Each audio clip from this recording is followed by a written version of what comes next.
Hello Himu. আমি এতদিন তোমাকে কতগুলো কল দিছি, কল ধরো নাই কেন? কি হয়েছে তোমার? আরে তোমাকে আমি সব বলবো, তোমাকে একটা গুড নিউজ দেওয়ার আছে। আগামীকাল সন্ধ্যায় দেখা করতে পারবে? হ্যাঁ পারবো, আমারও তোমাকে অনেকগুলো কথা বলার আছে, কিন্তু কোথায় দেখা করতে আসবে? কোথায় দেখা করতে হবে টেক্সট করে জানিয়ে দেবো। আজ রাখি তাহলে, আগামীকাল দেখা হচ্ছে। আচ্ছা, এতদিন কোথায় ছিলা তুমি? তোমাকে আমি পাগলের মতো খুঁজছি এই কয়দিন। কেমো মাঝে মাঝে কিন্তু হারিয়ে যাওয়া ম্যান্ড কিছু না ভালো। তুমি আমাকে পাগলের মতো কেন খুঁজছি? আছে কিছু কারণ। আরে কি কারণ বলবা তো বাবা? আচ্ছা এত লুকোচুরি করে কি আছে? আমারটা বাদ দাও, তুমি না বললা কি একটা গুড নিউজ আছে, ওটা বলো। আছে একটা কারণ, শেষ কথাটা না হয় শেষেই বলো। শেষের কথা মানে বুঝলাম না। তোমার বুঝতে হবে না, তুমি যেটা বলতে চাইছো বলো।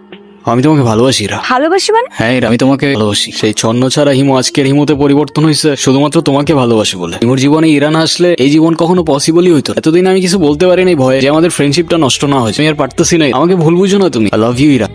দেখো ইমো, আমি তোমাকে আমার ফ্রেন্ড ছাড়া কখনোই কিছু ভাবি। তাছাড়া আমার বিয়ে ঠিক হয়ে গেছে, এই কথাটাই আমি তোমাকে বলতে এসেছি। আরেকটা কথা, আজকের পর থেকে আর কোনো দিন তুমি আমার লাইফে ব্যাঘাত ঘটাবে না। আমাদের আর কোনোদিন দেখা হবে না, এটাই আমাদের শেষ। ভালো থেকো।